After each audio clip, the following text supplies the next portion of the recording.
Assalamualaikum warahmatullahi wabarakatuh. Selamat pagi teman-teman semua. Apa kabar? Nah, aku harap semua teman-teman sehat ya. Nah, saya Septiana Puspitasari. Saya mahasiswa ITJM jurusan PGNI. Nah, pada kesempatan pagi hari ini, kami dari kelompok 6 akan mempresentasikan atau menjelaskan tentang UU Sisdiknas atau Undang-Undang Pendidikan. Ayo, siapa yang belum tahu tentang UU Sisdiknas beserta intinya? Nah, simak video kita berikut ini ya. Nah, semoga dapat menambah wawasan kita semua di pagi hari ini. Nah, Undang-Undang Sistem Pendidikan atau Undang-Undang Sisdiknas merupakan undang-undang yang mengatur pendidikan yang ada di Indonesia. Nah, pentingnya undang-undang bagi guru adalah untuk mengatur segala yang berkaitan dengan guru, karena mereka juga perlu perlindungan hukum agar mereka dapat bekerja dengan aman, kreatif, profesional, dan menyenangkan. Nah, oleh karena itu, RUU yang sudah disusun oleh pemerintah harus segera direalisasikan, karena banyak sekali permasalahan umum yang dihadapi oleh guru, sehingga dapat mengganggu kelancaran mereka dalam bertugas, seperti yang diidentifikasikan sebagai berikut. Nah, yang pertama adalah pemecatan terhadap guru-guru sosial secara pihak oleh yayasan dengan alasan yang tidak jelas. Nah, yang kedua adalah penundaan kenaikan jabatan atau kenaikan pangkat bagi guru pegawai negeri. Yang ketiga adalah keterlambatan, pemotongan atau penundaan bahkan dengan kasusnya tidak terbayarnya gaji guru dengan alasan yang tidak masuk akal. Nah, yang keempat adalah pembajakan gaya guru. Nah, yang kelima adalah susah pindah, banyaknya tugas, mutasi dari sekolah dari daerah tertentu ke daerah lain. Pada uraian di atas, Supriyadi pada tahun 1998 dalam melaksanakan tugasnya, tidak jarang guru yang mendapat perlakuan yang kurang baik pada tempatnya. Misalnya seperti pemotongan gaji, penundaan kenaikan pangkat, dan lain-lain. Dalam kondisi ini, Undang-Undang Guru dapat melindungi mereka, sehingga mereka dapat menjalankan tugasnya dengan baik, bebas dari ancaman dan ketakutan. Profesi guru sebagai pendidik dan jabatan profesional yang memiliki sertifikat resmi perlu diatur secara jelas agar mereka melakukan pembelajaran dengan tenang, aman, dan menyenangkan. Undang-Undang Sistem Pendidikan Nasional dalam pasal 20 UU Sisdiknas mempunyai beberapa dasar, yaitu fungsi dan tujuan serta prinsip dan tujuan. Dalam pasal 2, pendidikan nasional berdasarkan Pancasila dan Undang-Undang Dasar tahun 1945.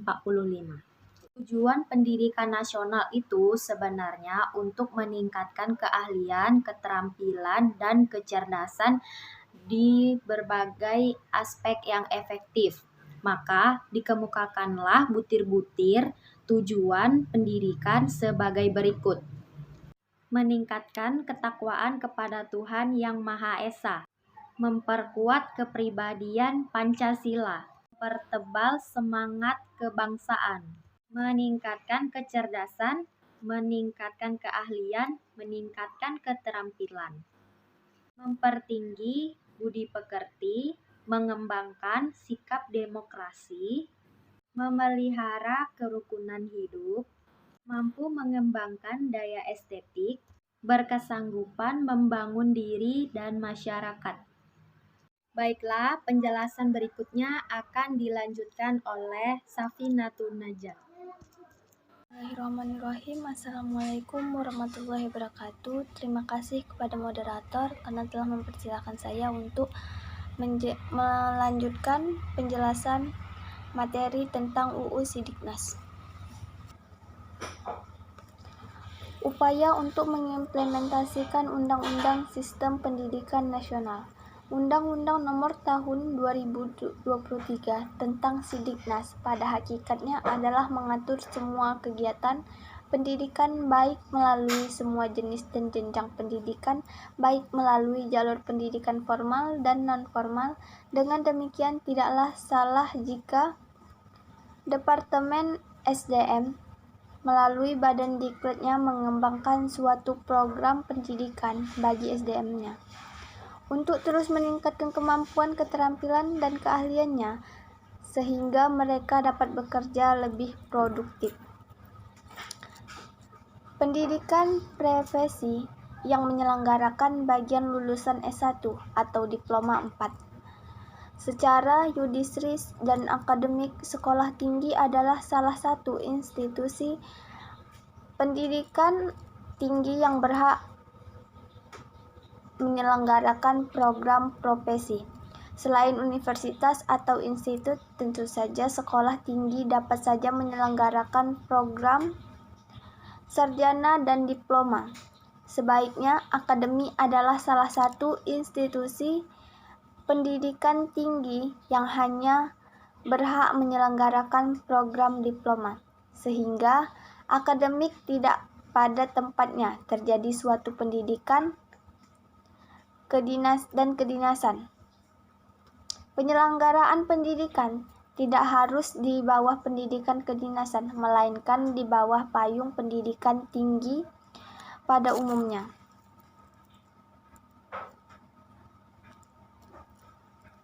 D. Undang-Undang Sistem Pendidikan Nasional. Sebagai bahasan kajian, berikut sajian pengaturan tentang guru dan Undang-Undang Sidiknas. Sistem Pendidikan Nasional 2003, UU RI Nomor 20 Tahun 2003. Pengaturan tersebut dituangkan dalam bab 11 tentang pendidikan dan tenaga pendidikan. Pasal 39 sampai 44 sebagai berikut. Pasal 39. 1. Tenaga kependidikan bertugas melaksanakan administrasi, pengelolaan, pengembangan, pengawasan, dan pelayanan teknis untuk menunjang proses pendidikan dan satuan pendidikan. Yang kedua, pendidikan merupakan tenaga profesional yang bertugas merencanakan dan melaksanakan proses pembelajaran, menilai hasil pembelajaran, melakukan dan pembimbingan dan pelatihan, serta melakukan penelitian dan pengabdian kepada masyarakat, terutama bagi pendidik pada perguruan tinggi. Pasal 40. 1. Pendidikan dan tenaga kependidikan berhak memperoleh penghasilan dan jaminan kesejahteraan sosial yang pantas dan memadai. Penghargaan sesuai dengan tugas dan prestasi kerja.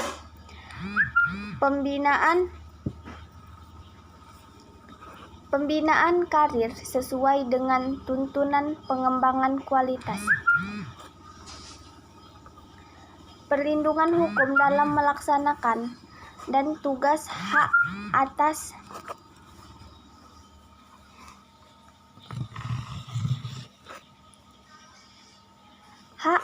kekayaan intelektual dan kesempatan untuk menggunakan sarana dan prasarana dan fasilitas pendidikan untuk menunjang kelancaran pelaksanaan tugas. Pasal 41. Pendidikan dan tenaga kependidikan dapat bekerja secara lintas daerah. Pengangkatan, penempatan dan penyebaran pendidikan dan tenaga kependidikan diatur oleh lembaga yang mengangkatnya berdasarkan kebutuhan dan satuan pendidikan formal. Pemerintah daerah wajib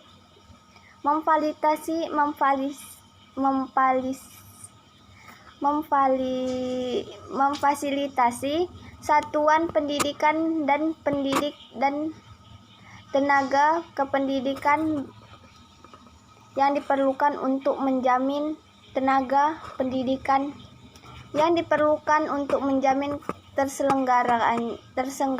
terselenggaranya pendidikan yang bermutu.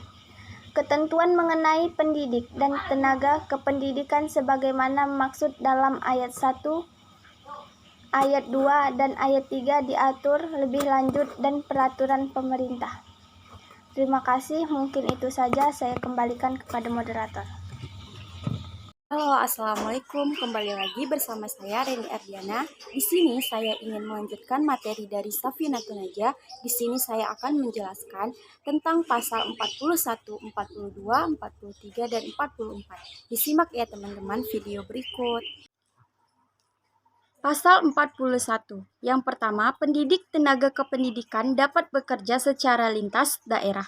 Yang kedua, pengangkatan, penempatan, dan penyebaran pendidik dan tenaga kependidikan diatur oleh lembaga yang mengangkatnya berdasarkan kebutuhan satuan pendidikan formal. Yang ketiga, pemerintah dan pemerintah daerah wajib memfasilitasi satuan pendidikan dengan pendidik dan tenaga kependidikan yang diperlukan untuk menjamin keselenggaraannya pendidik yang bermutu. Yang keempat, ketentuan mengenai pendidik dan tenaga kependidikan sebagaimana dimaksud dalam ayat 1, 2, 3 diatur lebih lanjut dengan peraturan pemerintah. Pasal 42. Yang pertama, pendidik harus memiliki kualitas minuman dan sertifikasi sesuai dengan jenjang kewenangan mengajar, sehat jasmani dan rohani, serta memiliki kemampuan untuk mewujudkan tujuan pendidikan nasional. Yang kedua, pendidik untuk pendidikan formal pada jenjang pendidikan di usia dini, pendidikan dasar, pendidikan menengah, dan pendidikan tinggi dihasilkan oleh perguruan tinggi yang terakreditasi. Yang ketiga, ketentuan mengenai kualifikasi pendidik sebagaimana dimaksud dalam ayat 1 dan ayat 2 diatur lebih lanjut dengan peraturan pemerintah. Pasal 43 promosi dan penghargaan bagi pendidik dan tenaga kependidikan dilakukan berdasarkan latar belakang pendidikan, pengalaman, kemampuan, dan prestasi kerja dalam bidang pendidikan. Yang kedua, sertifikasi pendidik diselenggarakan oleh perguruan tinggi yang memiliki program pengadaan tenaga kependidikan yang terakreditasi. Yang ketiga, ketentuan mengenai promosi, penghargaan, dan sertifikasi pendidik sebagaimana dimaksud dalam ayat 1 dan 2 diatur lebih lanjut dengan peraturan pemerintah. Pasal 44. Yang pertama, pemerintah dan pemerintah daerah wajib membina dan mengembangkan tenaga kependidikan pada satuan pengembang tenaga kependidikan pada satuan pendidikan yang diselenggarakan oleh pemerintah dan pemerintah daerah. Yang kedua, penyelenggara pendidikan yang oleh bermaksud bermasyarakat berwajib membina dan mengembangkan tenaga kependidikan pada satuan pendidikan yang diselenggarakan. Yang ketiga, pemerintah dan pemerintahan wajib membantu pembinaan dan pengembangan tenaga kependidikan pada suatu pendidikan formal. Nah, itulah tadi penjelasan tentang UU Sisdiknas. Nah, semoga membawa berkah dan menambah wawasan untuk teman-teman semua. Mohon maaf jika ada kata-kata saya yang salah. Wabillahi taufik wal hidayah. Wassalamualaikum warahmatullahi wabarakatuh.